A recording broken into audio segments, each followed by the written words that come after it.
I just want everyone to give themselves the gift of figuring out what is their limit. I need to choose to embrace pain today so that I can avoid even bigger pain in the future. When we feel that pressure, we use incentives like ultimatums. There are some times that's going to drive you, but if it's not driving you at that moment, then it's okay to praise yourself into momentum as well. So I wonder what the alternative would be then. Sometimes it might be... Hey, and welcome to the Jason Forrest Show. Today with my wife, Mary Forrest, and we're going to be discussing 12 game-changing ideas, 12 concepts that we've been teaching our clients over the past year. We're going to go through each one, and we're going to give you practical, tactical ways to execute these ideas to sell more with less stress.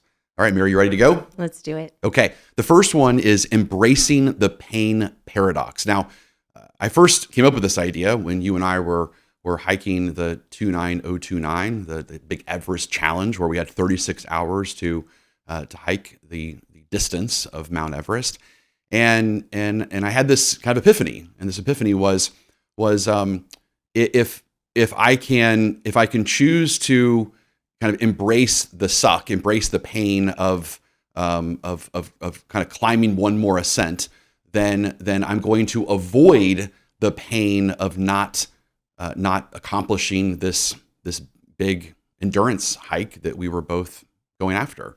And so then it was interesting because I started thinking about all the different ways in my life, in our life, that in salespeople's lives, where the pain paradox comes up. So, for example, you know, a salesperson is having a great month. They're crushing it. It's one of the best months of their career, but they have to still make follow-up calls.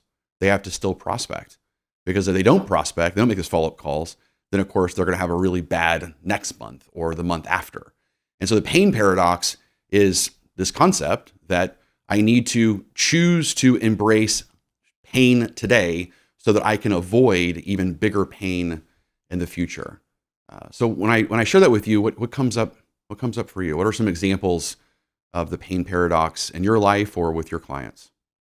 Well, it's interesting. It's making me think about one of my first sales jobs when I was selling event space. And I remember, people saying, or my manager saying, like, you've had a great sales week, or like, what did you do this week?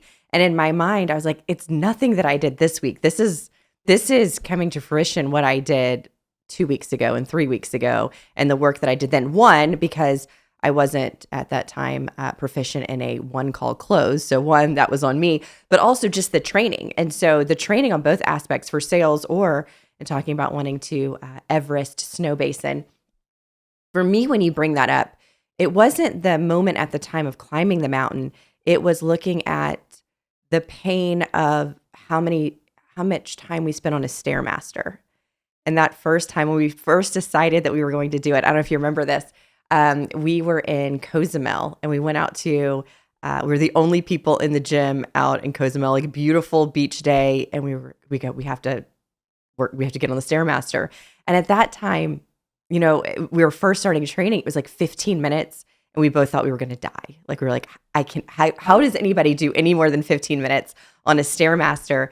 And by the end of training, right before we were getting on, I remember thinking an easy day, all I have to do today is 2 hours on a Stairmaster and I'm done. And this is like the easiest training day of my week, and how that changed everything. We would have collapsed on the mountain in Snow Basin had we not spent all of that time, one on a Stairmaster, on a treadmill at 30 incline, then in Montana, hiking every weekend, every day, but every weekend were the long hikes. And all of that made it possible. But it's the same exact thing in training. And I remember people asking me how I practiced, especially early. The very first, I think this is some of the very first podcasts where I was ever on a podcast, and people asked me about it. And it was interesting. The thing that I kept thinking to myself or telling people about is I practice and train all day, all the time. I'm curling my hair. I'm handling objections out loud. I drive in the car. I'm handling objections out loud. I'm at the dinner table. We're handling objections together. It's constant. It's a constant.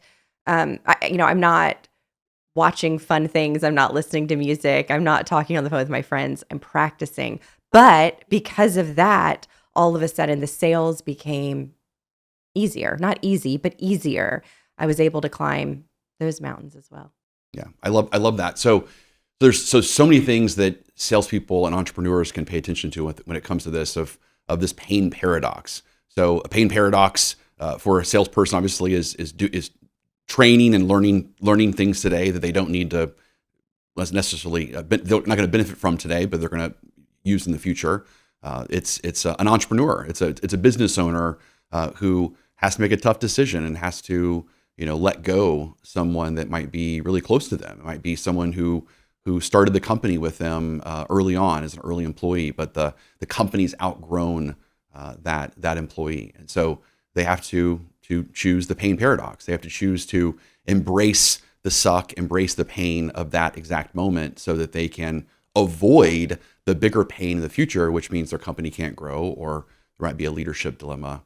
So many examples of this, and I think it also happens in parenting. It happens in parenting, right? Having those tough conversations with our kids that we need to have, and the disciplines that we need to have with them. It's not fun. We don't want to do that. There's definitely a lot of pain involved in that. But again, we're choosing to embrace the pain today so that we can avoid a bigger pain in the future, like having the sex talk with your teenage kid. No one wants to do that. No one wants to do that, right? Not the kid, not the parent. No one. No one wants to do that. But you have to do it. Yeah. So right now, definitely put in the comments, what are those things that you can think about right now that have to do with the pain paradox? What are those things that again, you're choosing to do today that you're not going to get a benefit from in the future, or until the future, not going to benefit until the future. But if you don't do them today, you're going to feel some sort of bigger pain, obviously in the future. So that's the pain paradox. We got to live by the pain paradox on a daily basis. All right. The second concept is a new one for me. Well, it's a new one that I've really embraced, I would say, probably in the last 12 months. I mean, subconsciously, I've probably always done this to some degree, but consciously, it's been really a theme for me in this last year. And that's, I choose to do hard things. I choose to do hard things. And this really started with you and I deciding to do this Everest challenge. Again, we had 36 hours to hike the distance of Mount Everest. This is put on by Jesse Itzler. Jesse Itzler's the co-founder of Marquis Jet. He's also married to the great Sarah Blakely of Spanx, right? He's done a lot of awesome things. Great author, my favorite books. Yep. What's the book that you like? I have listened probably to Living with a Seal maybe 3 or 4 times through. Living with the Seals with him and David Goggins. Yes. Right. He also has another book called Living with a Monk. With the Monk. Mm-hmm. Yeah. Have you read that one yet? Yes, I have. Okay. So I've not read that. I've read Living with a Seal. Living with a Seal is phenomenal. We listen to it obviously when we're driving and so forth. So, and so Jesse Itzler, he's a huge endurance athlete, and he created this endurance challenge called 2929, and it was incredible. Again, you have 36 hours to hike the distance of Mount Everest. The way it works, we did it in Snow Basin, Utah, and so there's 13 ascents. So you start at the base of the ski resort, and you ascend up. You hike up once, and then you gondola ride down, and you have to do it 13 times. So it's 30 miles. Each ascent is like 2.3 miles, I believe, something like that. I think that's right. And about 2,300 feet of vertical elevation times 13 ascents gets roughly around 29,000 feet of elevation. So about 52% of the people complete this task, and so that was something that we did, and we had a great time doing it. But it was interesting because one of the epiphanies that I had when I was hiking this mountain, I think actually happened at night. So we're doing the night hike, and there's a lot of thoughts to yourself during this time because you and I really couldn't even talk to each other very much. And why is that? Do you remember? No. Because we're just tired. Well, because we're just trying to conserve energy. We're trying to. I mean, I was trying to conserve as much energy as I could to put towards the hike and the mountain that I couldn't even. I feel like I didn't have enough energy to give to talk to people. I just had to keep it inside as much as possible and give the energy to the hike. But I had this kind of this aha moment, and the aha moment was why is it that the company that I own, the FPG, the company that we've owned for the last 14 years, currently was the hardest thing I've ever done in my entire life. And so I had this kind of aha moment that I wonder how much easier my life would, I wonder how much easier my life would be, or how much easier running FPG would be, or my sales career would be, if I could say that that's now not the hardest thing I've ever done. And so I had this huge breakthrough. And that's, if I can accomplish this hike, this endurance challenge, then I can for the first time, at least in 14 years, I can say that the hardest thing I've ever done is this Everest hike. And now the hardest thing is not running a company or owning a company or being a sales warrior. It's not the hardest thing I've ever done. And so to me, that was something that we've been teaching our clients, is that for probably most salespeople, most entrepreneurs, the hardest thing in their life is their sales career. The hardest thing in their life is owning the company. But that's pretty defeating. If every single day you wake up and every day you're putting your suit on, you're putting your sales uniform on, you're kissing your kids, to go to work, and you're saying, man, another day of doing something that's extremely hard. It's the hardest thing I've ever done. I think that's pretty defeating.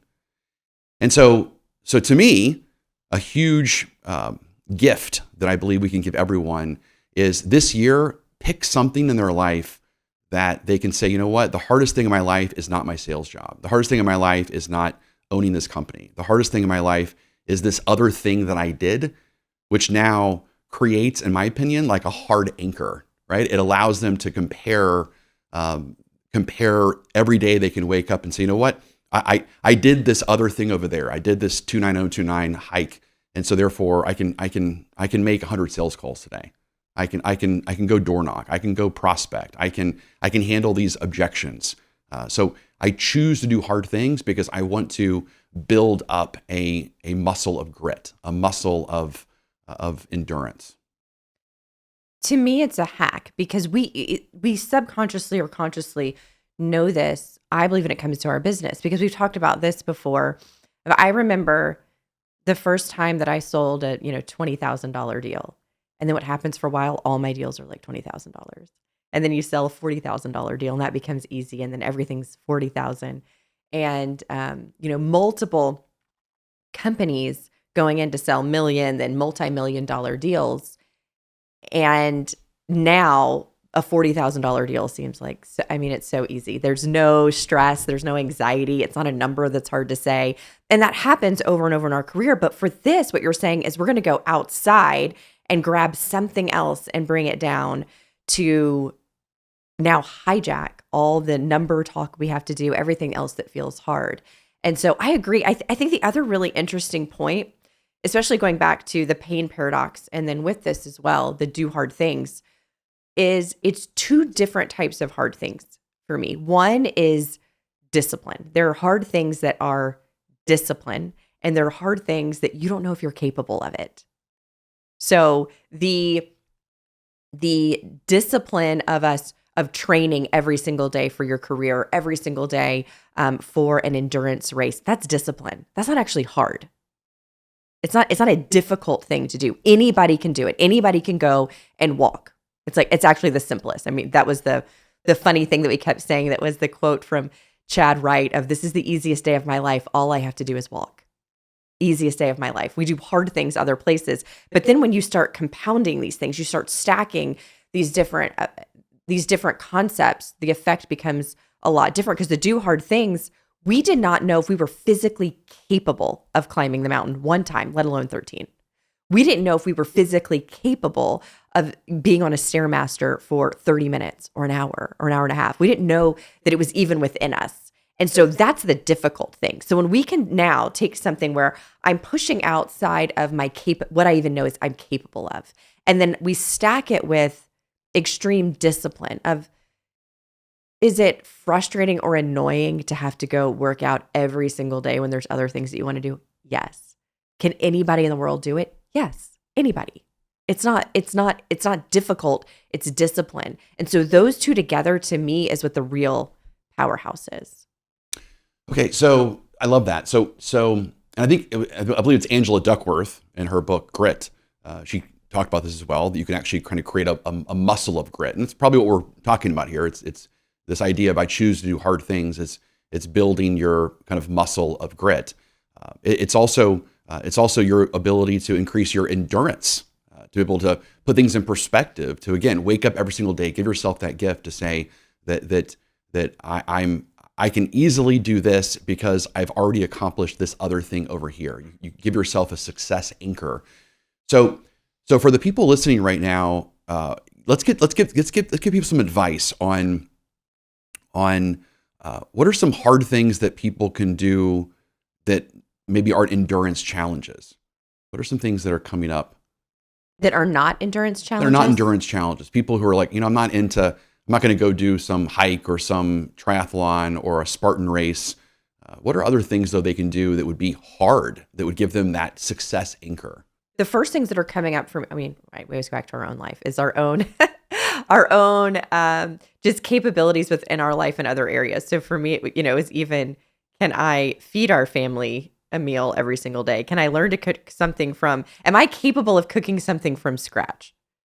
Like really from scratch, like all of the parts. And we're working on it. I don't know that I'm there yet, but all of these things, I did not know that if I was really capable of being able to provide meals that way. Now that goes also to discipline, because with the amount that we work and all of our children and their activities, there's a time management aspect of it as well. But for me, I just know there was a capability aspect on, I don't know if I have this skill. I don't know, I know that I have sales and business skills, but do I have home skills? So I think it's anything that we're doing like that. I look at, Elizabeth, so our daughter Elizabeth, and her deciding this year that she wanted to learn to sew. Again, in my mind, I was like, is this something that we can do? Because I don't have this skill. So I'm like, is this something we can do? And I know she didn't know, is she really capable of this? Is she capable of creating? And now we do. We have a home full of things that she creates. So I think it's any type of skill. And I think one thing for me in learning these, or finding the path that you want to take, would be what excites you and sounds like fun. There's no extra points given for something that you don't want to do. Like, so for instance, the Everesting made sense for me because I love being outdoors. I love hiking. Other people call it hiking. I call it wandering through the woods. I like taking pictures of mushrooms. I like being in nature. I like being outside. All of that, it was fun for me. What I don't want to do is go do what is that horrible 100-mile cycling race? I don't want to do it at all. I don't want to get on a bike. I don't want to take a spin class. I don't want to do it. And so that wouldn't be my challenge, because there's no extra points in doing something hard that you're martyring yourself, that you don't want to do. So first, like, what's something that would be interesting or fun, but you don't know you're capable of, and going in that direction. So I went in a lot of very traditional feminine ways with my capabilities, but what are other things that you think of? Because I'm sure yours are completely different than mine. Well, things that are popping up for me would be like a mission trip. Like okay, that. Yeah. Like, I know there was a lot of people that you and I both know that have gone on mission trips. One of our trainers, Courtney, sold everything, went on a mission trip. One of our clients, Jason, went on a mission trip to Africa. Goes on several mission trips. He's invited me to go with him. Rich Tiller. Rich Tiller. There's some great names that have done this.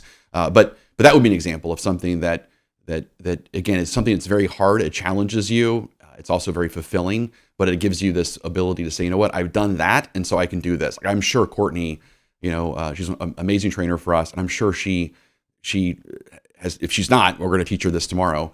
That she says, look, I can definitely teach these salespeople and how oppositional they are, and how much they're kind of struggling right now and wanting to learn this material, because I did a mission trip in Thailand for 2 years. I could handle that and sleep on a floor. I can deal with this. Yeah, great point. Okay, so right now in the comments, I want you to declare. So either number one, put something in the comments that you've done that would be considered to be really hard, meaning that it's way harder than your sales job or owning a company. So that's the criteria. Or declare something. What's something that you're going to commit to doing over the next 12 months that says, you know what, once I've accomplished this, my sales career seems very easy. Owning this company seems very easy. So again, give yourself that gift. Okay. So this next one is really interesting to me. And again, it's also something that I learned on the mountain doing this hike. It's amazing how much time you have to, your thoughts to yourself, you learn things. And it became my why. It became my why. It became the thing that that I used to like keep stepping, to keep walking. And that's asking myself, is this my limit? Like, is this the best of me? Like, is this the best of Jason Forrest? Is this gonna take me out? Is this the end of me? And it's interesting because when I ask myself that question, like, is this the end of me? Can I go, one more ascent? Can I go one more mile? Can I go one more step? Or is this it? Like, is this the best that Jason Forrest is able to do at the age of 46? It's amazing when I ask myself that question, I can go one more step. And the answer is always no. The answer is no, this is not the best of me. And it's interesting as well because I'm not shaming anyone when they answer the question that it is my limit. They say, no, this is my limit. This is the most that I can handle. I just want everyone to give themselves the gift of figuring out what is their limit. Because I will tell you, when I did that hike and I got to the top and got the red hat, that's the thing that you get when you make it to the 29,000 feet elevation in 36 hours, I found out that was not my limit. And so, of course, we signed up for another one. So we're going to do another one in Whistler. You are doing I'm another doing one in Whistler a year from now, and now I'm inviting other people. And now, I've done, since then I did several Spartan races and about 30 miles of Spartan races and 100 different obstacles. But to me, this is a phenomenal metaphor that an entrepreneur, that a business owner, that a salesperson, that really anyone listening right now can ask themselves, is this my limit? Is this customer that has just canceled this contract with me, is that the best of me? This objection, the fact that we're 30%, higher price than the competition, next door, is this the best of me? Is this the limit? Can I not really sell past this? But that's the question. So how powerful is it for a person to constantly ask themselves, is this my limit? I think it's an interesting question. And the whole time you're speaking, I'm wondering about myself in it because it's a very masculine question. And we know that the masculine energy is really driven by challenge. And so sometimes there's an outside challenge that's happening. And what you were doing there is finding a way to challenge yourself and to give yourself more challenge in that, where the feminine a lot of times is really more inspired and motivated by praise. So it's funny is on the mountain is if you had said, I don't know, Mary, this might be your limit, I'd probably go, okay, you're right. But if you're like, you are doing so good, and have I told you how pretty you look hiking? I'll do it again. I'll go up that mountain one more time. So it's interesting. I think it's a really good question. But I think it's okay to balance with other things if you need to, especially for, all of the women that are listening and that are in the sales world, that there is just understand that there are some times that that's going to drive you. But if it's not driving you at that moment, then it's okay to praise yourself into momentum as well. But I think for you, it's the perfect question. And I think for the masculine, it's the perfect question. And for the feminine, it's the perfect question sometimes. So I wonder what the alternative would be then for the feminine. The thing that would be the alternative to, like, is this my limit? Is this the best of me? Is this going to break me? Is this going to take me out? Is this going to be my swan song? I wonder what the...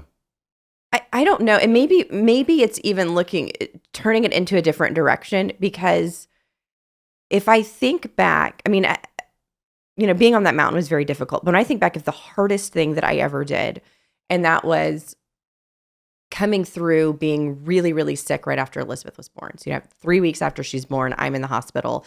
And that was the hardest thing for me. And nothing was going to be my limit as far as getting back, being able to take care of, my little teeny baby, being able to feed her was the most important thing. And so at that point, that would have been a really good, nothing was going to be my limit. And so, but at the same time, if I look back on my sales life, the times that I wasn't going to let it be my limit, it was, she needs another ballet class, and that child, she wants to dance 6 days a week, and she wants to do these things. So I don't know. Maybe it's a question I just had to draw from another place than just challenging my own spirit. I personally have to connect it to another person for it to be as powerful for me than just Mary can do it. So for you, like in that case, it would be I'm going to be the vision of the mother that I need to be for Elizabeth. I'm going to be able to provide for her, to be able to do ballet, to do dance. I'm going to be able to make that happen. Right. Yes. Yes. And then, I mean, I'm fierce. I don't back down, and I'm going to make my goals, but it's definitely in alignment with how I can provide for others. But I think I think that's the maternal spirit. I think I think that's part of the female warrior. Whereas, the male conquering spirit, the male warrior, needs to push those physical limits, those work business limits from a different space, and that's good. We shouldn't be the same. You shouldn't process things the way that I do, and I shouldn't process them the way you do. It wouldn't work out well.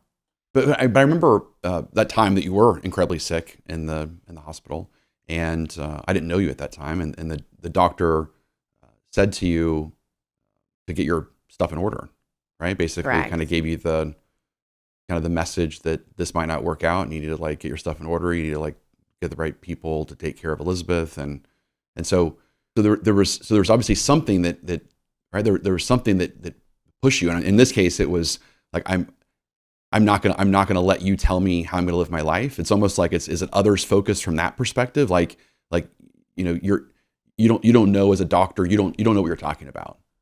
Like I'm not gonna listen to you. Was there like an oppositionalness to that a little bit? There was an oppositional, but I think in that case though, there was just faith that I just knew that I was supposed to be her mother and that I was supposed to watch her grow up. And there was nothing in the world that was going to take that from me. And definitely not a doctor's words that were going to take that from me. I mean, if it did, I was going to go like fighting. It was going to be a battle. So the next concept is a big one. And it's this idea of I choose to stay patient for where the prospect kind of enters my life. So if you think about it, right, prospects come in all different kind of categories. The category 1 buyer, I'm just kind of checking things out. I'm just looking. The category 2, I'm overwhelmed. The category 3, I'm torn between you and someone else. And so it's this belief system that says, you know what, I'm going to be patient with where the prospect needs me. So right now the prospect is just in this kind of looking stage. They're just checking things out. I'm going to be patient with that, and I'm going to meet them where they're at, and I'm going to figure out, what exactly they're looking for. What is that? They're saying, you know what? There's no way in a million years that I'm going to be making a decision, for the next 12 months, and I'm just starting the process. No problem. I'm going to be patient with that, and I'm going to figure out, what does that customer need at that very moment, because that's the only way to get in rapport with them, and it's the only way to take them where they need to go, which is to solve that problem, to improve their life, hopefully through our services, through our product. But what advice would you give a salesperson to really delay gratification? That's what we're talking about here. I mean, that's the hardest thing any human being has to deal with, is delayed gratification. That's why people don't invest in the stock market. It's because they're I want the money now versus wait 40 years to get the money. I love the line, today I'm going to live like no one else so that someday I can live like no one else. And I believe that's Ramsey. I believe said that. But that's really the concept of this. Is so what advice do you give a salesperson who, I need to make my quota right now. I need to sell something, and I've just been given this just looking buyer who's 12 months away from buying, and I don't have time for that right now. I need to go talk to a real urgent buyer. I think about it that sometimes when we feel that pressure, we use incentives like ultimatums. I'm going to give you this to buy right now, or else I'm out. It's sold out. There's never going to be another one. You're never going to get this deal again, and I'm out. And I think everybody take a moment to feel what it feels like for somebody to give you an ultimatum. I mean, it's miserable, and we know also it doesn't work. It doesn't work in your relationships. It doesn't work in your marriage. It doesn't work when you want somebody to marry you. Hey, you're going to marry me, or I'm out. I'm not doing this anymore. That's not the healthy way to start a marriage or a relationship. It doesn't work with your kids. It doesn't work with your friends. And so let's not use that when we're going in with somebody in their buying state and where they are right now. Don't ultimatum them. Instead, think about that. If you go back to a relationship, and any relationship, the relationship with your spouse, when we're together, it's not about marry me or I'm out. It's let's go through the whole process of getting to know each other, and let's be so wonderful that all they want is to marry you and to be with you. And let's be that best version of ourselves. And so we show up like that when we're selling. And let me present to you in the most fun way. Let me be my most joyful. Let me be the highest version of myself. Let me show up seeing everything that's great in you and everything that you are, that you can become, that you can have and live when you purchase this. It makes people lean in. Nobody is going to postpone and to wait if it really is wonderful, if it really is the right fit, if they really see that my life improves with this. They're not going to wait. They're not going to wait to marry you, and they're not going to wait to buy your product. So be that. And it naturally moves the process along instead of doing ultimatum selling. That's great. So something that comes up for me on this idea of, again, being patient with where the customer is in the process. It also makes you think of that, like, that's what you're selling at that moment, because selling is giving people certainty plus education with a foundation of rapport. And so first we have to be in rapport with them, so be on the same page of no problem. If you're 12 months out, then I'm going to be 12 months out as well. So let's just all be 12 months out. So let's just kind of go into it with that kind of belief system. But then it's figure out, well, what's the next thing they need to decide?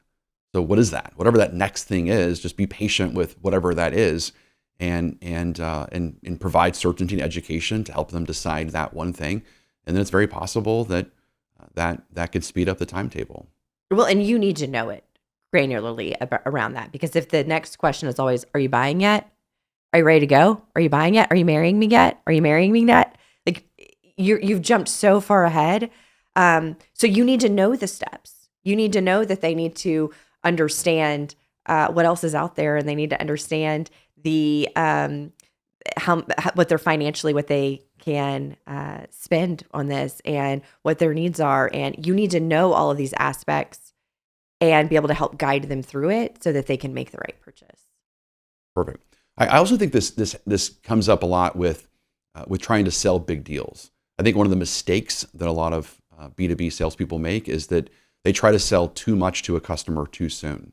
And like in our business, for example, a great story of this is that I had a prospect that contacted us, and they were looking for our recruiting headhunting services, and they wanted a vice president of sales for their organization. And I could have gone in and sold them that. I could have gone in and sold them a training contract. I could have gone in and sold them a much bigger contract in the beginning. But I knew that would have been out of rapport with what he was trying to accomplish. And so instead, I sold him something small, built trust, and built a win with that. And then, of course, sold him more, something more of that, something better of that, and something new of that. And so I also think people, they rush it sometimes too much, and they ask for more than the client's really kind of willing to do at that moment. And so I'm not saying to yield. I'm not saying to don't go for the close, but I'm saying sometimes we need to play the slow and steady game, which means we need to sell them what they can buy today and what's best for them today, knowing that we are now going to provide a Trojan horse inside their organization, and then we can sell them something more, better, or new later on. But yeah, I mean, so many. How many speeches have we been to or different conferences where someone's on stage telling people, be the trusted advisor, be the trusted advisor. They don't tell people how to do it. But I think what you just said is one of those pathways to really be a trusted advisor. When you really understand, you've taken the time to do the correct discovery, to understand what somebody needs, well, then it's easy, because if they don't need as big of a package that they're asking for, sell them what they need, explain to them, and even selling them something that is a lower price point. If that's that's the right decision for them, that's what you should be doing. And that is what makes you a trusted advisor. All right, number 5. Number 5 is our present self is our best self. Our present self is our best self. And so something else that 100% experience while I'm hiking on this mountain. And what I realized is that I kept having future thoughts. And my future thoughts were thinking about the kids, thinking about our kids. They were thinking about our company. They were thinking about our clients, our prospects, what we're going to do the following month. And what I noticed is that every single time I had one of those future thoughts, I was robbing myself of motivation. I was robbing myself of endurance. I was robbing myself of any sort of energy that I needed in order to do the hike at hand. And I've known this. I've known that my present self is my best self. But it wasn't until that moment that I had this epiphany that every single time I have a future thought, then again, I'm robbing myself of the motivation that I need for the task at hand. And so the mantra that I came up with at the time was, I would notice the future thought, and I just kept saying to myself, stop having future thoughts. My present self is my best self. Stop having future thoughts. Stay present. Stay patient. Stay purposeful. But I kept having these kind of these sayings to myself to, again, avoid the future thoughts. So what advice would you give people, maybe in addition to that, to watch those future thoughts? I know you're a huge Eckhart Tolle fan, The Power of Now. You're the one that actually introduced me to The Power of Now. But what would Eckhart, what advice would he give us? Okay, well, I don't know that I can go that far on what he would say. But what's interesting, I think there's steps, and what you are doing is a pretty high up step, because you are being present with you. And I think for most people, if presence is something that they're working on and something that's new, I would start with being present in when you're with other people. Can you be present with the other person? And one thing that I like to do to help that process along, this practice is good for multiple reasons, but being present is one of them, is when somebody finishes speaking, especially when we're in sales, when our prospect finishes speaking, can you count to 5 before you answer? And the reason is, as salespeople, we are master communicators. We think fast, we talk fast, we've got the answers, we know exactly what to say next. But the person that we're speaking to probably does not think as fast as you do. And they probably are not in sales. They're not a master communicator. And so one of the things that I noticed when I started this practice is that they would stop talking. I would pause, and then they would start talking again, and they would have more to it. So their thought wasn't really finished, which means if I had started talking, they weren't going to be listening to me. But what it also did is allowed me to stay present with them when they were speaking, because I knew I was going to have 5 seconds afterwards that I could then think about what I wanted to say next. So I would start with the practice of being present with the people around you, and then moving and elevating to being present in the moment when you're with yourself. Now, I did think of something that Eckhart says. So in, I can't remember which one of his books it is, but he talks about one of his triggers to becoming present was every time he washed his hands, to become present with the warm water and to feel the soap on your hand and how smooth it is, and feel the warm water running, and just become completely present with that. And so even as your day goes on and you're in all these different areas and your brain's going in different places, every time he would come to wash his hands, it would remind him to come back to the present moment. It's a great practice. It reminds me also of what you and I learned from improv training. And it was interesting because you and I both are level 2 graduates of improv training. It's like 16 weeks of improv. And it was taught by 4-Day Weekend, phenomenal improv group in Dallas, Fort Worth. And it was this concept of yes and. And I remember one time, Dave, the owner of the 4-Day Weekend, I remember him calling me out, and he would say, Jason, stop trying to force the funny. Stop trying to to lead the conversation, which was hard for me because I grew up in sales and I thought that was the right way to go, which it is. And it's important to definitely lead the conversation, but it's also important sometimes to kind of surrender. And in this case, it was the power of yes and, meaning that I'm going to completely block out where I'm trying to take this improv sketch. And instead, I'm just going to pay attention and be present with the other actors that are there. And I'm going to just yes and whatever they say. And it's going to just turn into something amazing. We're going to kind of collaborate together and create something together. That is extremely difficult, it seems like, to do. It's very scary. It's very difficult because I know as a salesperson, I'm always wanting to think about, where I'm going to take this conversation next. So what advice would you give a salesperson to not do that? Yeah. Well, the reason, right? Where's the fear come from in doing it? It's what if something comes up that I don't know how to handle? I mean, that's our fear. That's where our over control and lead comes from, is like, okay, I've got to get them through here. I've got to talk about this because I don't want them to bring up blank. I don't want them to ask me blank. Whatever the blanks are, write them down and figure out what you're going to do in those situations so you can't be thrown. And so if you are terrified of somebody asking you for an incentive, or you are terrified of them asking you how you compare to blank competition, or terrified of them asking you about your warranty, or to ask you who is a customer who has not been happy with you, whatever is the scariest question that somebody could ask you, write all those down and then come up with what you would say back. Practice that with somebody else. So now there's no fear of it. I already know what I'm going to say. If you ask me about price, or you ask me about an unhappy customer, or you ask me where have we failed, or anything that's scary, I already know how to answer it. So all the fear is gone, and now I can rest into whatever needs to happen next, wherever our flow is going, because I'm not trying to avoid something. This leads us to number 6. And it's this concept of I choose to be purposeful with every step of the sales process. I choose to be purposeful. I choose to be purposeful with every step of the sales process, and really give every step the best version of me. And to me, this is inspired from Nick Saban. And I heard him give a speech one time where he says that the way that they train at University of Alabama is that each play, they want to treat each play like it has a life of its own. They're not focused on the outcome of winning the game. That's not the focus. The focus is how can we approach every single play with complete perfection, and be very intentional and very purposeful with, did we do that play justice? Did we execute that play the way that we were supposed to execute that play? And so to me, this is exactly what we want entrepreneurs and we want salespeople to run their life with. It's that no matter what they're doing, everything has intention and everything has purpose.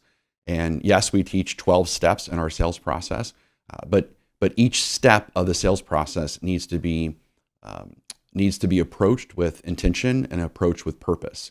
So don't worry about, did I do all 12 steps? Don't even worry about that right now. Focus on, did I just do one of the steps perfectly? And I need to give every single step the best version of me. I like that, because I think I see so many salespeople, including myself in the past, put a tremendous amount of weight on the very last step, which is, are you ready to move forward? Would you sign the contract, please? And when we do that, all of our worth, everything comes down to one question. And again, just like earlier, when I was saying early in my career, when somebody say, great job on the sale today, and I'm like, I've been selling them for weeks. Like, it did not happen today. They just happened to answer the final question today. I've been selling for weeks. Is looking at each one of those steps. It also helps us to balance out our worthiness. When you're selling really high ticket items, you are probably not closing a deal every single day. That usually does not happen. And so if your whole worth is on the last question, are they moving forward and buying? You're going to leave most days feeling like a failure and feeling like a loser, instead of looking back at each step, did I greet the person the way that they deserve to be greeted, the way that I would want my mother to be greeted if they came in? That's the highest and best. Was I as empathetic and interested and curious about them as I should have been? Did I discover everything that they love about what they're currently doing? Did I discover everything that's not working with them? Did I discover everything that they're looking for in their next product or service? Did I do all that? When I can now analyze myself on that one, I can fine tune myself to really become amazing and keep fine tuning to get better and better. But also, I can leave every day feeling really satisfied and proud and worthy, even if this wasn't a day that somebody was going to be moving forward in sales. And that's where I think it's going to help our motivation as well. Because if I'm only winning a couple times a month when somebody buys, that's hard to sustain. It's hard to keep the energy up to go back to work every single day if you feel like at the end of most of those days, you're leaving as a loser or as a failure that day. Number seven is mimic greatness.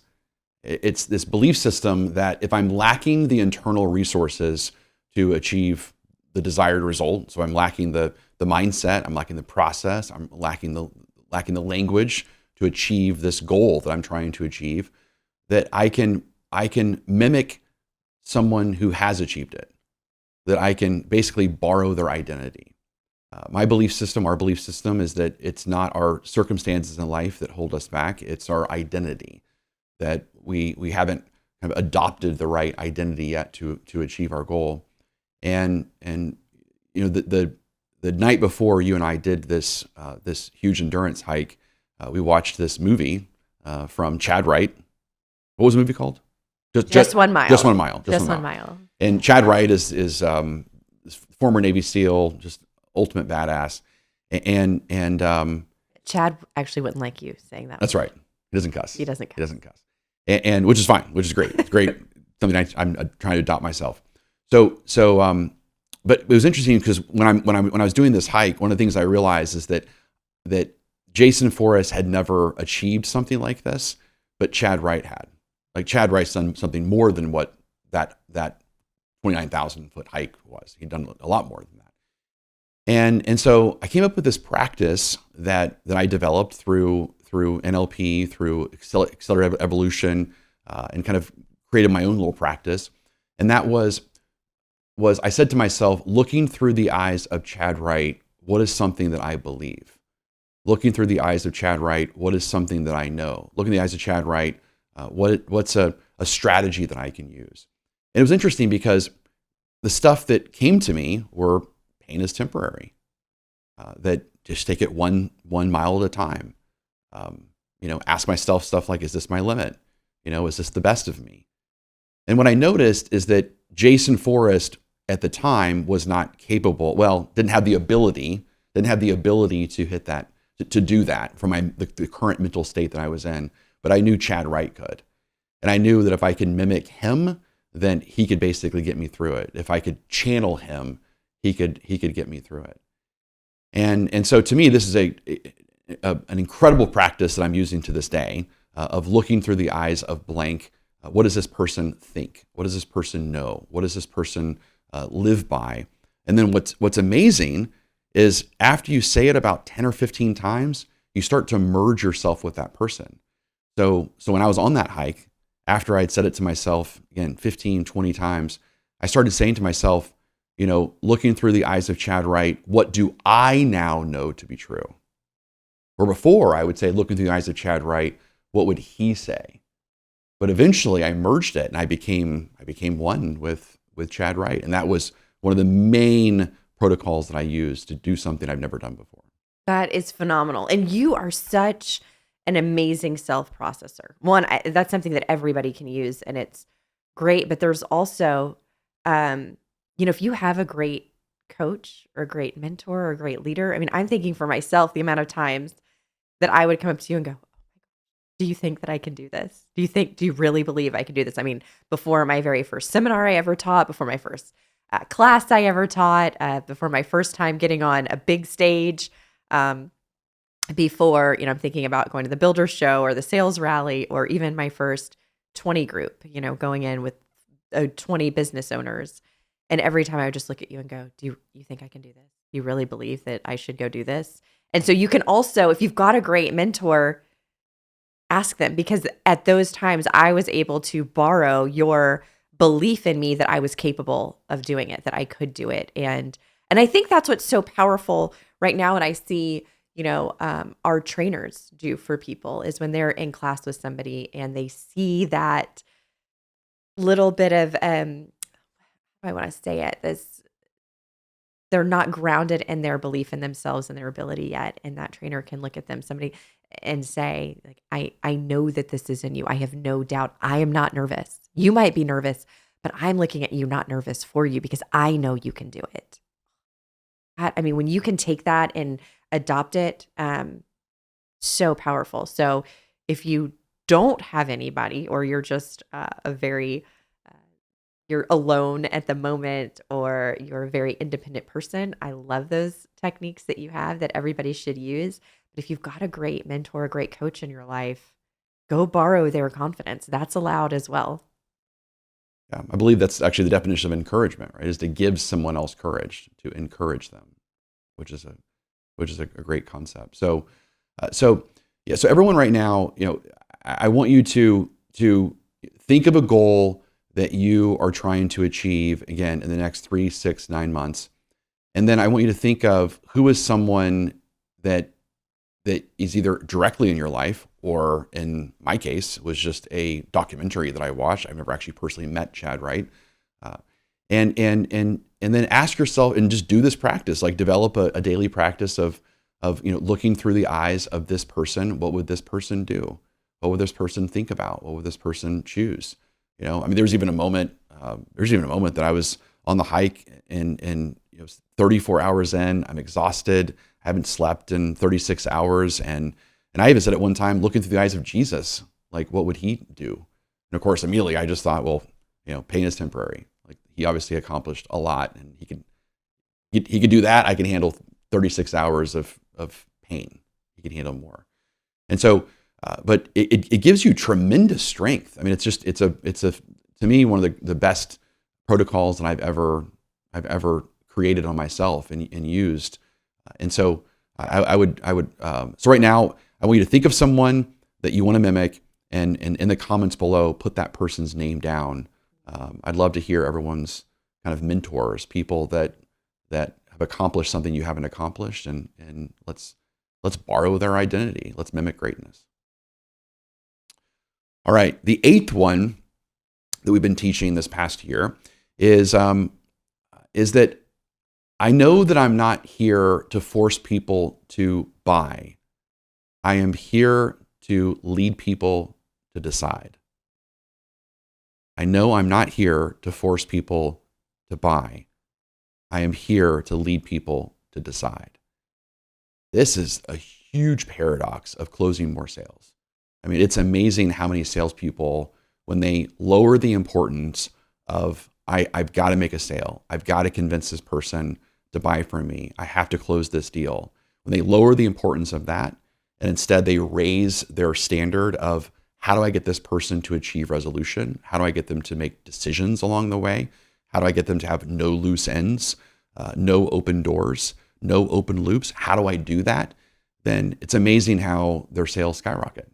Their conversion rate skyrockets when they stop forcing people to buy and they start leading people to decide. This is definitely one of the main points that I bring up when I'm teaching our first course that people go through, which is the 5-4-3 factor, and it's the 3 steps to resolution, not the 3 steps to closing the sale. And just that shift is so powerful. We need to know that we might have done all this work with somebody. We might really get to know them to find out they're not our buyer. That is okay. You can be a sales warrior and guide somebody to purchase with somebody else, or to not make a purchase right now because there isn't anything out there that's going to improve their life. What they're doing currently, the software they're currently using is adequate, and it is the best out there for what they need right now. Those are options. And when we allow them to be options, one, I think the reason that the paradox works is because all of the weight is lifted off your shoulders. I'm not here to convince you. I am here to take you through the steps, educate you, figure out, because I am the expert. I'm going to figure out what's right for you, and I'm going to lead you to that, whatever it is. But what I'm not going to do is allow you to leave here ambiguous, allow you to leave here still in a space of, I don't know what to do next, because that is more painful than anything else. That's more uncomfortable. And so the freedom that it gives us to say somebody else might be better, something else might be better, it changes everything. And then that freedom is where that energy flow now comes that allows us to lead more people to make a purchase. Because when we decide they're gonna leave. Right now, I don't think that most salespeople are losing sales because they are because it's to the competition. They're losing sales to people staying ambiguous of what to do next. And so when they get rid of that, more and more people close. It is a crazy phenomenon. So that leads to number 9 perfectly. And that's I'm always striving for 100% conversion rate, which means achieving 100% resolution of, is this customer going to buy or not to buy? And this is everything. So on the title of the cover of the book, Warrior Selling, it says the 12 steps to 100% conversion rate. And it's so interesting because so many people always come to me and say, Jason, that's impossible. Do you really think you can achieve 100% conversion rate? And of course, I say 100%. It just depends on your definition of 100% conversion rate. And of course, I give people, if you were to read the book, I'll tell you what 100% conversion rate is on the last chapter of the book. It's when we kind of unveil the secret of the 100% conversion rate. And our definition is 100% resolution. That the goal is that there's no surprises. That I don't want to have the situation where a customer calls me and says, surprise, I've decided to move forward with you. I don't want that. And I definitely don't want the opposite, which is I follow up with the customer and they say, surprise, I've decided to go with someone else, and you think it's a done deal. So we want no surprises. We want 100% resolution on, are they going to buy or are they not going to buy? There's no point of follow-up. Am I against follow-up? No. But if you think about follow-up's kind of for losers, right? Follow-up is supposed to be a plan B, not a plan A. The goal is that you have complete resolution with the customer on what they're going to do that's best for them to solve those problems, improve their life, get them to the goals they're trying to achieve. And they don't need to think about it. They don't need to sleep on it. Like, why put your life off to for another day to improve? And so how do we do that? How do we shift the salesperson from this belief system that it's all about convincing every person to buy, and instead 100% conversion rate is just achieving that resolution of, what are they going to do? Are they going to move forward with us? Are they going to be to not do anything? Are they going to move forward with the competition? But it's just do something. One, I think just knowing that belief system is huge. And then one thing I also know, I have never, ever met a salesperson in the thousands that I've trained that have said, Mary, my favorite part of sales is following up with people. I love it. Writing those emails, leaving voicemails, just not knowing where things are going to go and following up. I love it. No one loves it. No one loves it. No one. And so when you can tell people, hey, this was not designed, your sales career was not designed for you to have to follow up over and over with people. We can remove a lot of that.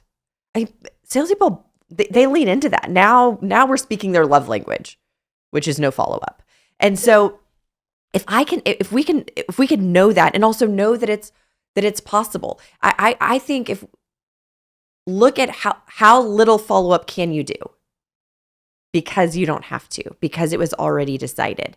And if you end a sales call with somebody on the phone, on Zoom, in person, and they've postponed you, They've stopped it. They're thinking about it. They're talking to somebody else. They're whatever it is that they say, the reason that they need to have some time before you talk again, and they have not achieved resolution.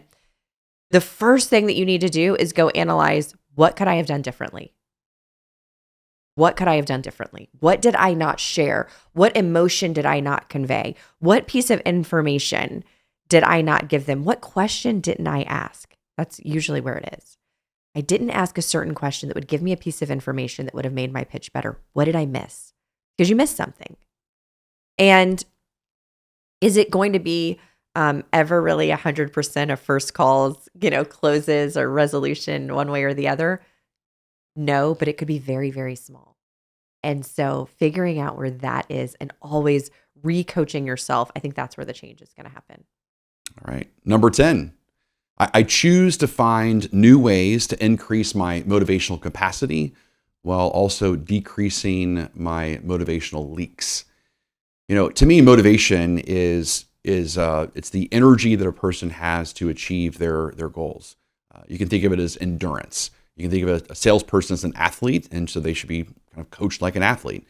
And so an athlete needs endurance. A salesperson needs endurance. A salesperson needs motivation. It's all kind of synonymous type words. Well, motivational capacity is how much kind of gas in the tank do we have? So when you wake up in the morning, do you feel like ready to crush it that day, or do you feel tired? Versus motivational leaks are the future thoughts. It's the anxiety, it's the worries, it's the reluctances, the fears, it's the stories we tell ourselves, like there's no way this person is going to buy, so what's the point of even trying? And so it's starting a daily practice of finding ways to increase our motivational capacity as well as decrease our leaks. So obviously on the motivational capacity side, it would be things like eating better, not drinking as much or drinking at all. It would be getting better sleep.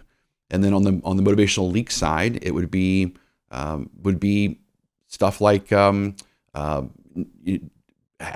breaks with their technology, not constantly every time a notification goes off that they don't immediately like have their presence, their attention go look at that notification, turning those things off. But what are other things are you coaching salespeople right now on increasing their motivational capacity as well as decreasing those leaks? Well, when you're talking about decreasing the leaks, the first thing that comes up for me is, what do I need to avoid? I think avoiding things and ignoring things can be good. is when we're compartmentalizing. So I know if you and I are working through, I don't know, something how we're going to spend our summer, right? That was a conversation that we had that went for a while. Which direction are we going to go? Where are we going to go this summer? And how are we going to spend it? I'm not going to think about it. I'm going to compartmentalize that. If I know that you're texting me something about the summer and I know I'm getting ready to give a big presentation or I'm getting ready to go, meet with a board, I'm not going to read your text message right then. I'm going to do that afterwards. So it's really, to me, it's also knowing what we need to avoid, what we need to ignore. So sometimes it's going to be certain conversations that we're having. Sometimes it might be the news. If you get real riled up, we know some people that get real riled up on the news. So don't watch it that day. Don't do anything. So recognize when emotions are leaving you and stop those things. Avoid them. Ignore them. Stay away from it. Even for me, if I know if I have a really big pitch and I look at, our sweet children and we're heading out the door and I'm thinking, I cannot believe that our children are walking out in those outfits, looking like that. I don't even think they've brushed their hair. They look a mess. That's not a day I'm going to have that fight. I don't have the energy for both, for arguing with our kids and for giving a big pitch. I got to decide. And so those days, guess what? The kids get to go out looking like slobs because now I've got my energy over here. So I think it's also energy management, recognizing every day how much you have and then making the choices of where we're going to put it as well. Now, as far as making it bigger, I think everything that you said, a lot of those are going to come to the personal lifestyle choices and our decisions every single day on what's most important to us. And I don't think that there should ever be overhauls unless you're ready for that. So, I mean, there are some moments in our life that we go, I am ready for a complete transformation. I am ready for an overhaul of everything. Great. If you're not feeling that in your soul, let's not give up alcohol and gluten and dairy and, you know, watching TV before you go to bed all at once. I mean, let's be realistic with ourselves and take one thing and like, what is one thing that I can master right now? And let it be that you're getting 8 hours of sleep. Let it be that you're cutting something out of your diet that's not feeling healthy for you, or adding something in that's feeling really good to your body, that's nourishing you. And praise yourself every single time that you do it. Or I guess on the masculine side, you're like, I don't know if I can do this today. You can challenge yourself too. For me, I would praise myself every single time to build that motivation, and then you can add to it. Unless you're ready for the overhaul, then overhaul. I'm fine with that too. If you can maintain it. All right. Number 11, the 11th thing that we've been teaching this past year is this kind of belief system. And that's my mind will be brave. I'll be bold with my actions, and I'll be honest with my words. So my mind will be brave. I'll be bold with my actions, and I'll be honest with my words. We created a new course called Engage, or kind of up-leveled the Engage course. And this is a big mantra, a big theme that we've been teaching, is that salespeople have a tremendous amount of reluctances, or a lot of salespeople have a lot of reluctances, a lot of stories that they say to themselves that, you know, I can't sell to this cultural buyer because they're from a different country, or I can't sell to this older buyer. I can't sell to this husband that's not here if the wife's not here, or there's no way that, you know, they're a resistant buyer, they're an angry buyer, they're an oppositional buyer, and so I can't, of course, sell to them. But it's this belief system that says, you know what, my mind will be brave, I'll be bold with my actions, and I'll be honest with my words, and really holding true to that as a covenant, not a contract, but a covenant. And that's an important thing to have. You know, if you think about a contract, most salespeople live by contracts, but it's the best salespeople live by covenants. So a contract is you know, as long as you are, as long as all decision makers are present, as long as you can afford me, or I think you can afford me, as long as you are from this country, as long as you are agreeable, as long as you're smiling, as long as you're happy, as long as you're fun to be around, then I'll be a great salesperson for you. Versus a covenant is you deserve the best version of me regardless of what you do. Like I've signed a covenant with you that I'm always going to be honest with you. I'm always going to speak truth to you. I'm always going to be bold. I'm always going to be brave. It's by living by this covenant versus this contract. And so, what advice would you give to salespeople to kind of like starting today to like choose to live this life? Yes. I like the kindness part too of I'm going to be kind to you no matter how you show up. I'm going to give you the best version of me no matter how you show up to me. The freedom in that. It sounds hard and restrictive, but the truth is that it is freeing and beautiful because I don't need you to be anyway. Imagine this in all of our relationships. I'm going to be the best wife to you no matter how you show up today. Doesn't matter. You can be grumpy. I'm going to be amazing to you. I'm going to love you so much. There's nothing you can do about it. I think that out of those three, the most important to me, where I think they all stem from, is that truth. One thing that's really interesting on all the times that I'm training salespeople, one thing that'll happen a lot is they'll say, you know, Mary, how do I get this objection, or people, they don't like this price, or they don't like whatever it is. They don't like our small backyard. They don't like that we don't have a reports feature on this software. They don't like, okay, well, tell me, why don't you have that? Like, why isn't it an option? Why is it the way that it is? Or why is this price fair? Or why is this why is this blank a good option for this prospect? And the salesperson can so easily tell me. I go, that's your answer. Just say that. Like, it's weird how we overcomplicate things and think, I need this like pitch to it. Like, what's the pitch to our price?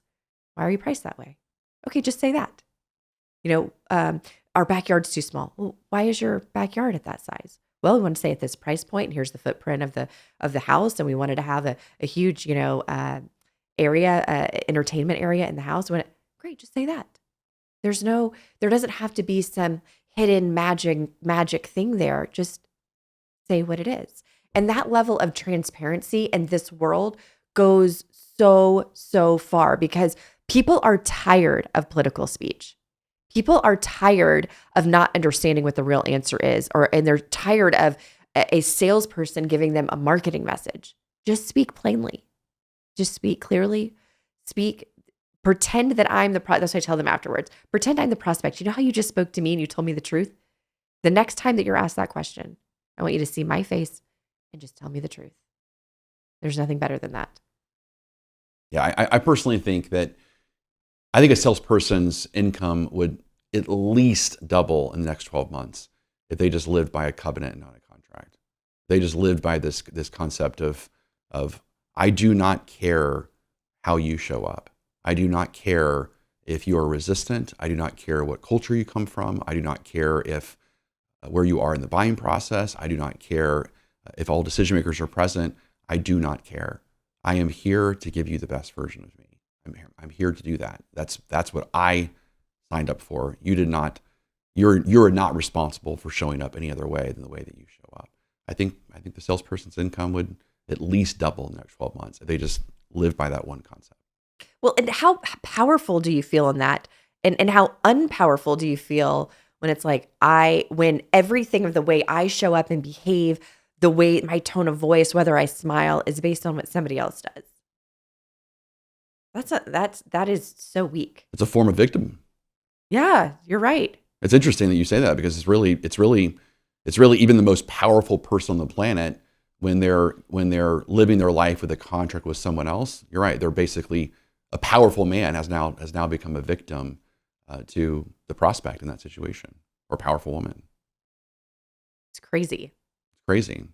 So, yeah, to really be grounded, and I love our archetype of the warrior with that too. Of the warrior doesn't say, no great warrior is out there going, oh, well, you don't like that? Okay, well, then I'll be a different way. I won't be a warrior today.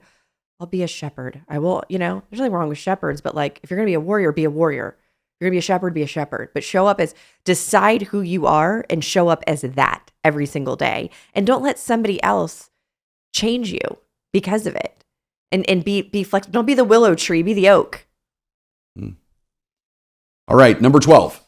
The final one is that I choose to give myself, my family, and my company an unfair advantage by giving every single prospect the best version of me. So I choose to give myself, my company, my family an unfair advantage by showing up as the best version of me. And to me, this is everything. If you think about most organizations, they try to find an advantage. And for most organizations, that advantage is lowering the price or adding more features. This is talked about in a great book called Blue Ocean Strategy, where it talks about majority of industries, it's a bloodbath and it's a race to the bottom. And of course, as soon as one company decides to add more features at the same price, the next company comes along, does the same thing, or they decide to give some sort of incentive or discount, then of course the price lowers, the next person matches it. Gives you like maybe a 30 to 60 day head start. Based on our research, is that that very few companies give themselves a competitive advantage, and that's where they give themselves, let's say, a 6 to 12 month head start, and that's where they're doing something faster. They've got more inventory, or they can close loans faster than the mortgage company next door. They have some sort of competitive advantage that gives them a 6 to 12 month head start, but very few companies have an unfair advantage. And an unfair advantage is creating a world-class sales organization. It's where your sales team, the average person on your sales team is better than your competition's top salesperson. That's giving yourself an unfair advantage. It's giving every customer the best version of you. It's judging your success not based on, did I convince this person to buy today, but did they stop me in their tracks and say, Mary, you're the greatest salesperson I've ever met in my entire life. I've never met someone just like you. So what advice would you give salespeople on starting the process of giving themselves an unfair advantage? It's probably one of the hardest things they'll ever have to do in their entire life. But what advice would you give them to get started? Well, I think first is just to decide. And as you're talking about this, I'm remembering, Do you remember when you first started coming up with this concept? I don't. Okay. So let me remind you. Many years ago, I remember coming back from, I don't know, some big conference where we had been speaking. And you said, okay, I have this vision. Every FPG trainer is going to be better than the trainer whose name is on the door somewhere else. Like, so our newest trainer is going to be better than the named person at another company. Forget our trainers being better than their trainers. They're going to be better than the guy. And that became, that's what we shared with everybody. And they became it. I mean, I really do believe, whenever we go to a conference, when I see anybody on our team next to somebody whose name is on the door, our person's better. And so the process we did to become that is we train more. We train more. What you decided then was what was it then? We will train 8 hours a week as a team. Which we do. Our trainers train 8 hours a week with us. Our salespeople, they train 8 hours a week with us. So that means they need to do more in 4 days than other people do in 5 days. They only have 4 days to do it because they're training a full 8-hour day.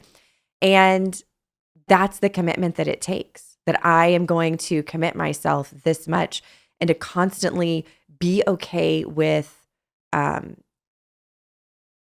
feedback and even like ridicule. I remember for myself, I don't know, it was like 8 or 9 years ago when I was asked to be in that debate at the Builder Show. Do you remember that? And nobody wanted to debate you. You weren't invited because I think everyone said no, but they were fine with me because nobody knew who I was. And I think we wrote down like 40 different questions that we thought could come up in the debate. So we didn't know what the questions were going to be, 40 different ones. And the whole time I kept going, okay, Jason, tell me, like, debate me again. What would you say in this part? And because my philosophy was, if I could debate you on all of these, then I could debate everybody else that was in that debate. But I also knew that debating you was going to be the most unfun, most humbling experience, and it was going to be miserable. And it really was. Like, it was not fun. And you remember us on the plane, and then everybody else was going to parties, and we're in Vegas, and we're sitting there, and I'm making you debate me. And I'm like, we're not going anywhere. You're not talking to anybody. You're going to debate me over and over again until I go and have this debate.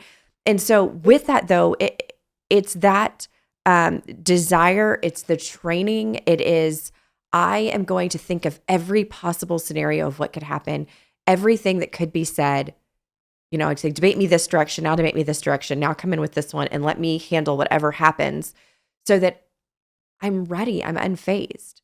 That ended up being one of the most fun days of my life, even though I was like completely sick the morning of and the night before, like, I can't believe I'm doing this. But it was great because I was ready. And so that unfair advantage, I love when somebody has natural skill and natural talent and they are persuasive and charismatic, like, great. It's not enough. It is not enough if you're going to have the unfair advantage. You need to take all of that you have, and then you need to quiz yourself, and you need to go debate yourself. You need to find people who are better than you, and you need to ask them, how do I get better? There's a sales guy, I'm Josh. I don't know if I told you this. Josh, one of the greatest salespeople that we've trained and that we get the honor of working with. And he called me a couple days ago and he said, I'm calling you on the phone. I have a very serious question. What do I need to do to get better? Tell me how I show up. Tell me, I haven't told you this, have I? He said, what do I need to do to get better? But this is somebody who's already one of the greatest salespeople that I've ever spoken to, that I've ever worked with. I love when he speaks, when I'm on calls. I love hearing from him. I learn from him, and he's constantly fighting, constantly going, find the flaw in me. Find the flaw in me. Help me smooth out that edge and get to the next place. But that's the spirit that it takes in order to really become that unfair advantage. That debate was unfair for the other people there, but only because I practiced probably 10 times as much as they did, 100 times as much as they did on writing everything out, being so prepared. And so it's not because I'm special. It's not because I'm have anything inside of me. The only thing is that I put more effort in. You want unfair advantage? It takes effort. What would you add? Well, I remember those days, and I specifically was channeling like the worst possible scenario. So I kept trying to become the worst possible, give you the worst possible scenarios and questions to really push you. I wanted the environment with me to be harder than the environment that you were going to have with the other trainers, and it was much harder. Like there was nothing that they asked you that was harder than what you prepared for. Right. And so I think for the leaders and the coaches and the trainers, the internal trainers that are out there, is if people come to a training with you and they are just killing it, they're doing awesome, you didn't do your job as a trainer. I mean, I will fly out tomorrow to go train, and I will tell the team when I'm there, if you don't make a mistake today, if you're not pushed, I didn't do my job. Like everyone is going to have a failure moment today, because that's how we find our edge and our limit and keep going. If everyone is like, oh, this was awesome, this was just so fun, and everything was so easy, this was great, and then Mary, oh, so great, I didn't do my job. It needs to be hard. Because then, yeah, your sales are easy. So I remember my mom telling me a story one time. She retired from teaching public speaking and debate and theater over 50 years at a high school and college level. I remember one of her students, his name was Steve Tobolowsky. And Steve's been in, gosh, I don't know, hundreds of different movies, different parts. And if you look him up, you definitely would know who this guy is. But she told me a story one time that I thought was just amazing and totally sums this whole thing up.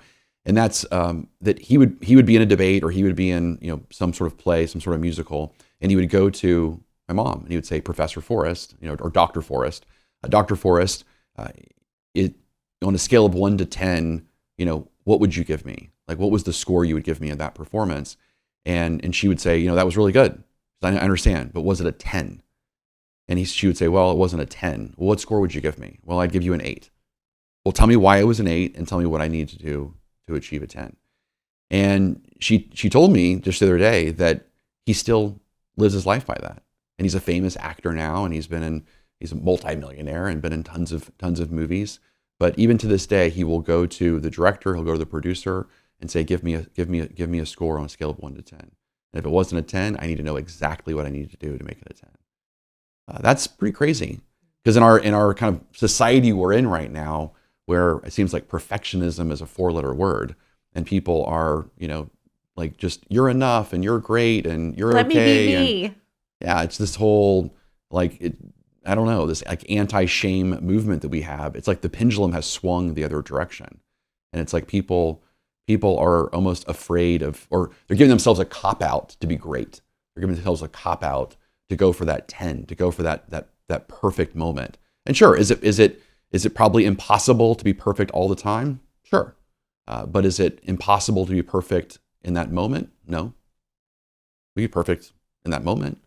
And then I think it's possible that you can string together a series of perfect type experiences or perfect moments. But to me, that's giving yourself the unfair advantage. Is if you hold yourself to that same standard that Steve Tobolowsky holds himself to, which is on a scale of 1 to 10, was that a 10? Was that performance a 10? And if it wasn't a 10, I need to know how to make it a 10. Like, that changes everything. So that's it. Those are the 12 biggest things, 12 ideas that we've been teaching over the last 12 months. So what I'd like to do is I want everyone to go through those 12 ideas, and I want them to put at least their top 1 or 2 in the comments below that they're going to embrace, they're going to use, they got the most out of, and they're going to use over the next 12 months to achieve their goals. And so thanks, Mary. It was fun. All right. Until next time, this is Jason Forrest. Push yourself, become a better version of you.